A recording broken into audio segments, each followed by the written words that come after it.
Have you ever found yourself lying awake at night, replaying conversations you wish had gone differently?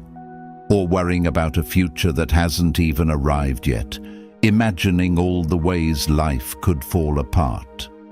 We all know that feeling. Our minds drift to the past, where regrets and what-ifs live, or they race toward the future, where fears and endless planning wait. And while our bodies are right here, in this very moment, our thoughts are everywhere else. But here's the question: what if time as we experience it is an illusion? What if freedom isn't found in fixing the past or securing the future, but in realizing that the only place life truly exists is right now? In this reflection, we'll explore a truth that Buddhist teachers, Zen masters and sages have pointed to for centuries.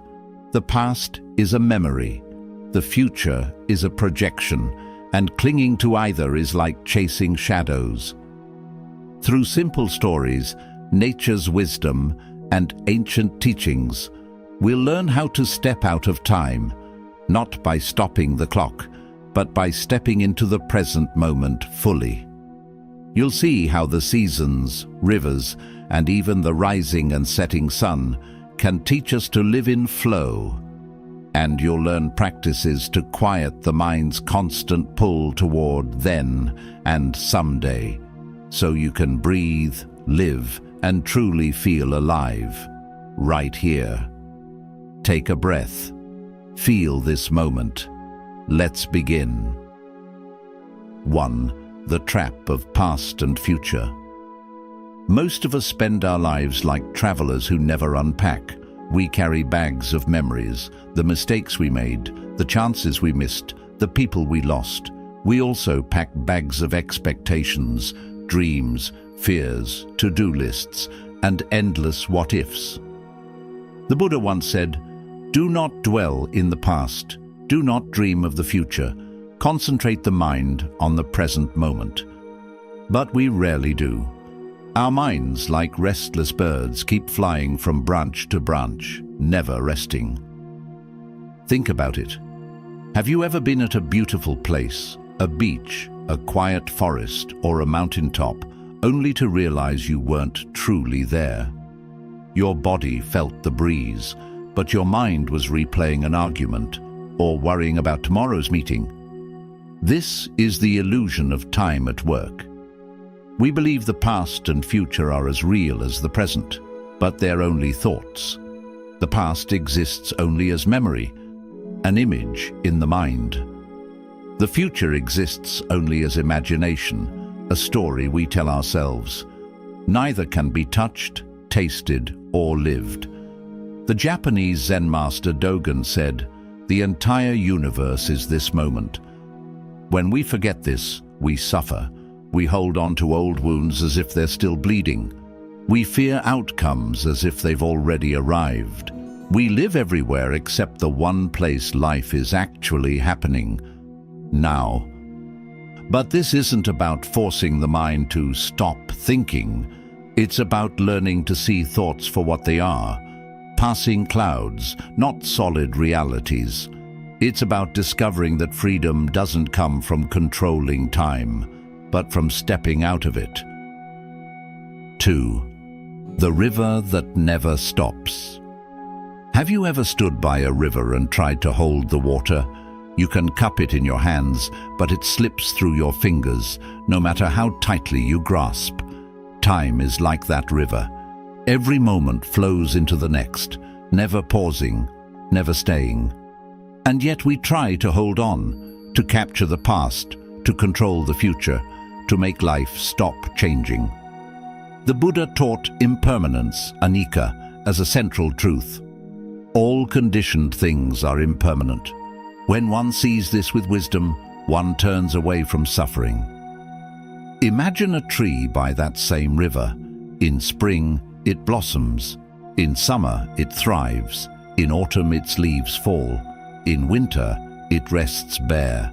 The tree doesn't fight these changes. It doesn't demand that spring stay forever. It allows each season to come and go, fully living each one. But we humans, we often stand in life's river trying to stop the current. We want yesterday to come back, or tomorrow to hurry up, or today to stay exactly as it is. And because we fight the flow, we suffer. Zen teachers sometimes tell students, be like the river, not the stone. Let life flow through you, not around you. So, how do we practice this? The first step is noticing when we're resisting. Ask yourself, right now, am I trying to hold on to a moment that's gone? Am I fearing a moment that hasn't come? Simply noticing this without judgment loosens the grip. It allows you to breathe and return to what's actually here, the sound of your breath, the light in the room, the life happening now. The river never stops, but you can learn to float instead of fight. 3. The sky and the clouds. Look up at the sky for a moment. Clear or cloudy, it doesn't matter. Notice how the clouds move, how they shift and change. Now imagine if the sky tried to hold on to one cloud forever. Wouldn't that be strange? The sky is vast because it lets the clouds come and go. Your mind is like that sky. Thoughts, memories, and worries are like clouds. They drift in and out.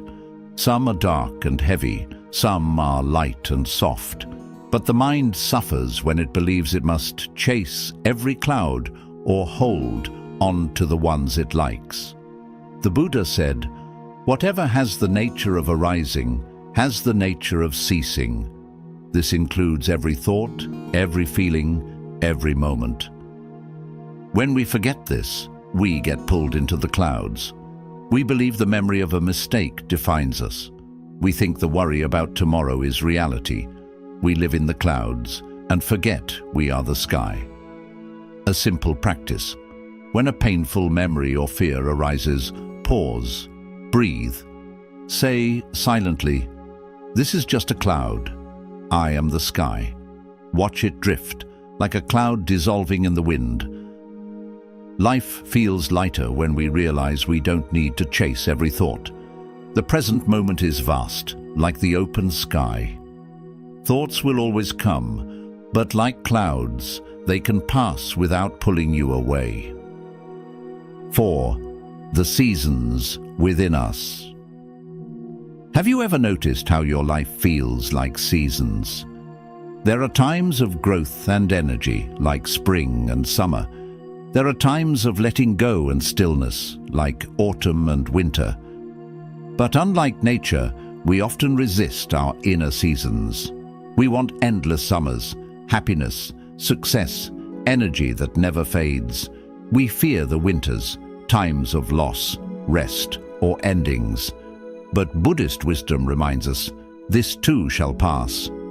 Just as the trees don't curse the cold, we can learn to embrace each season of our lives.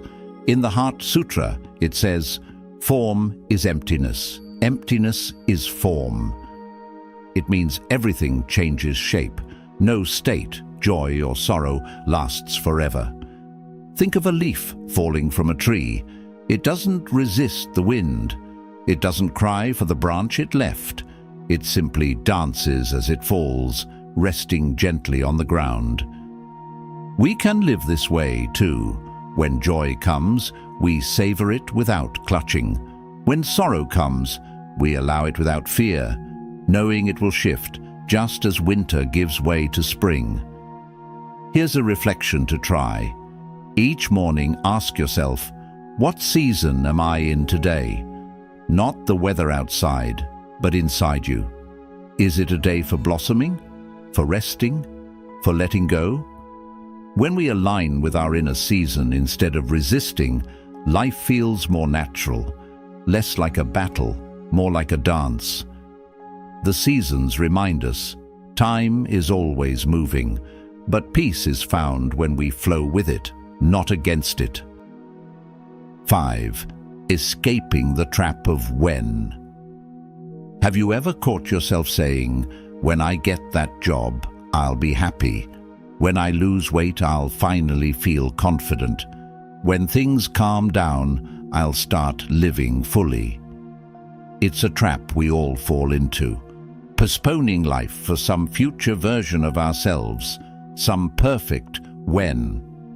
But here's the truth, that when almost never arrives. Or if it does, it quickly fades, and a new when takes its place. This is how time deceives us. We live as though the present is just a stepping stone, something to get through on the way to real life. We chase the horizon, but the closer we get, the further it moves away. Buddhist teachings call this tanha, or craving, the constant grasping for something just out of reach. The Buddha said, "Craving is the cause of suffering. When craving ends, suffering ends." Craving isn't just about wanting material things. It's about believing peace and fulfillment live somewhere other than now. We imagine that happiness is a destination, a perfect relationship, a dream home, a future where nothing goes wrong. But life is not waiting for us there. Life is only here, now, in the sensations of your breath, in the sound of a bird outside, in the feeling of your feet touching the floor.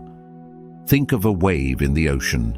It rises, peaks and falls, always part of the ocean itself.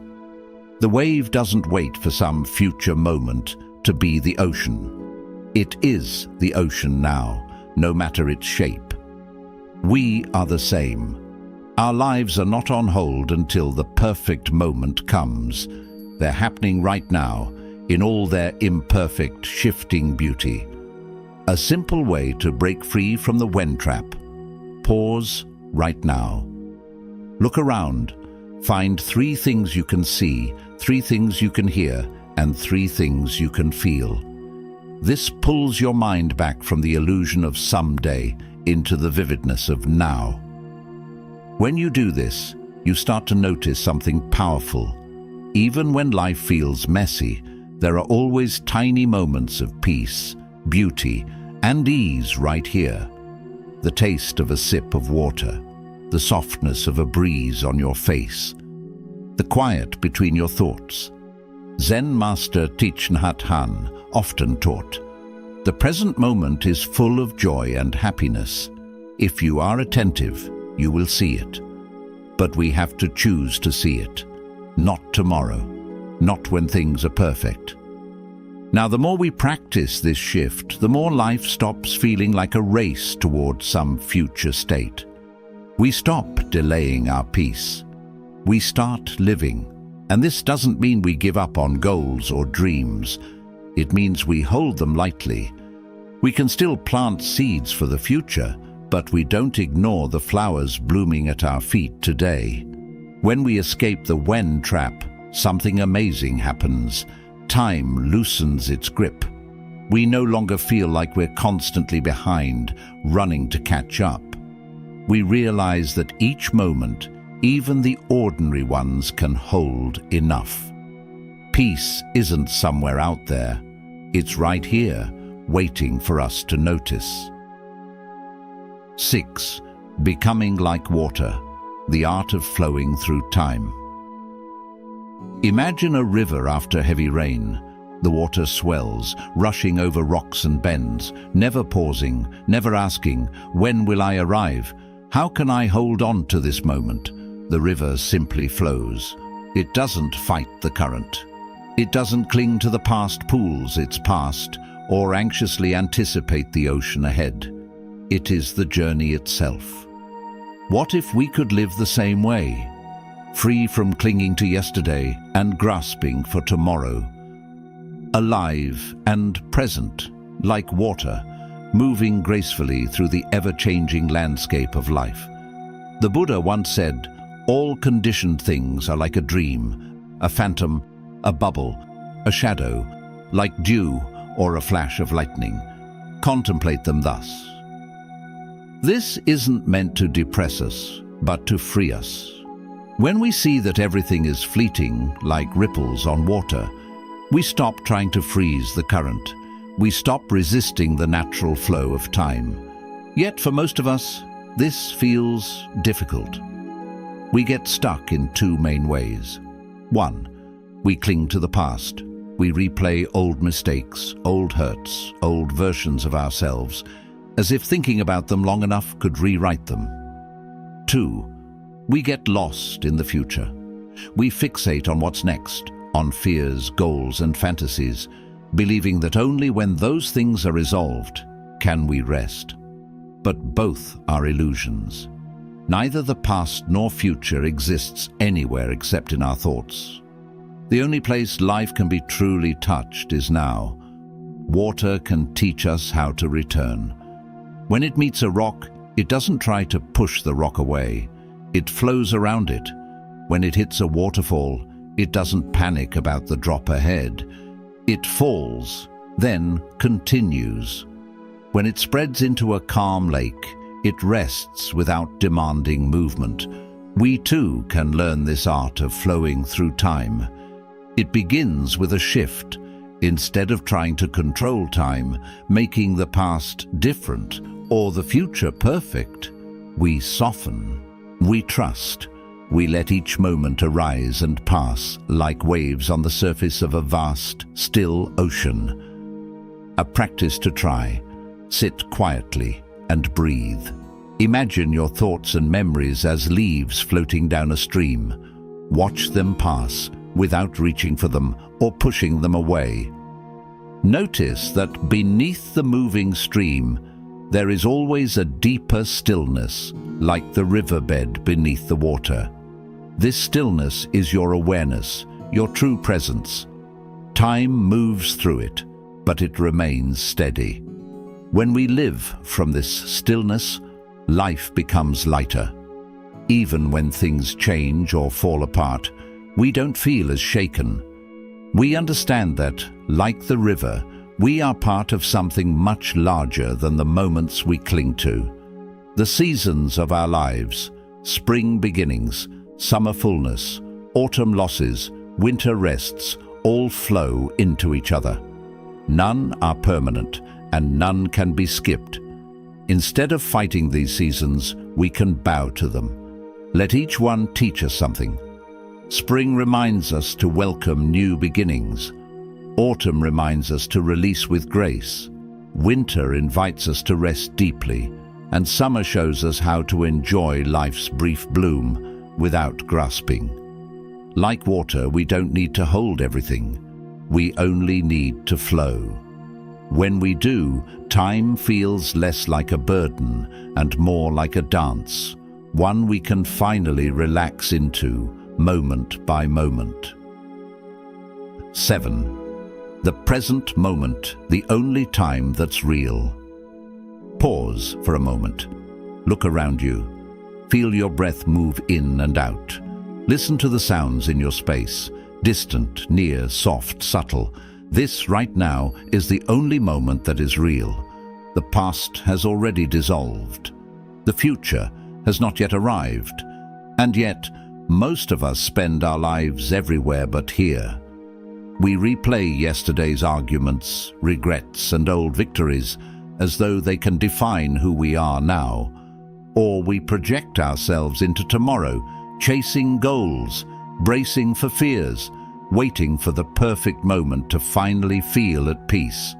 But peace doesn't live in memory, and it doesn't live in anticipation. It lives here, in the inhale and exhale happening now. The Buddha's teaching of sati, or mindfulness, is not just a meditation practice, it's a way of living. It's a reminder that the present moment is the only doorway to freedom. Not because we can control it, but because it's the only place life can be directly experienced. Think about it. Every joy you've ever felt was felt now. Every heartbreak, every triumph, every moment of laughter, it all unfolded in a single instant of presence. Even your plans for the future, when they finally arrive, will only ever be felt in this now. So why do we exile ourselves from it? Because the mind is addicted to stories. It tells us, if I keep thinking about the past, maybe I can undo it. If I keep planning for the future, maybe I can control it. But neither is true. The past cannot be undone, and the future cannot be controlled. The only real choice we have is to meet this moment with open awareness. Here's a simple practice you can carry through your day. When you notice your mind wandering into past or future, pause, feel your feet on the ground. Take one conscious breath. Ask yourself gently, what is here right now? You may feel tension in your shoulders. You may hear the hum of a fan. You may notice your heart beating. That's all real. Everything else, the worries, the memories, the what-ifs, are thoughts. They're not happening here. The more we return to the present, the lighter we feel. We realize we don't need to fix the past or predict the future to feel free. We only need to be here, and from this presence we can still act, plan, and create, but without the constant weight of anxiety. The Zen master Thich Nhat Hanh often said, "The present moment is filled with joy and happiness. If you are attentive, you will see it." Life doesn't begin when your problems end. It begins each time you arrive in this breath, in this step, in this moment. And when we live this way, time stops feeling like something we're running from or toward. It becomes a companion, moving alongside us, one step at a time. So, what would life feel like if you stopped living as a prisoner of time? If the past no longer held you in chains, if the future no longer pulled you into endless tension, if you could simply be here, awake to the life unfolding in front of you. This is the gift of presence. Not an escape from your responsibilities or your dreams, but a way to meet life as it actually is, one moment at a time, without the heavy weight of yesterday or the restless pull of tomorrow. And here's the truth. The more you live in this moment, the more alive your life feels. Decisions become clearer. Connections feel deeper. Even the ordinary, like a sip of tea or a conversation with a friend, feels rich, because you are actually here for it. If this reflection resonated with you, please like this video, share it with someone who might need it today, and subscribe to Mindfulness for more teachings and reflections to help you live with clarity, peace, and presence. May you find freedom in this breath and peace in this moment.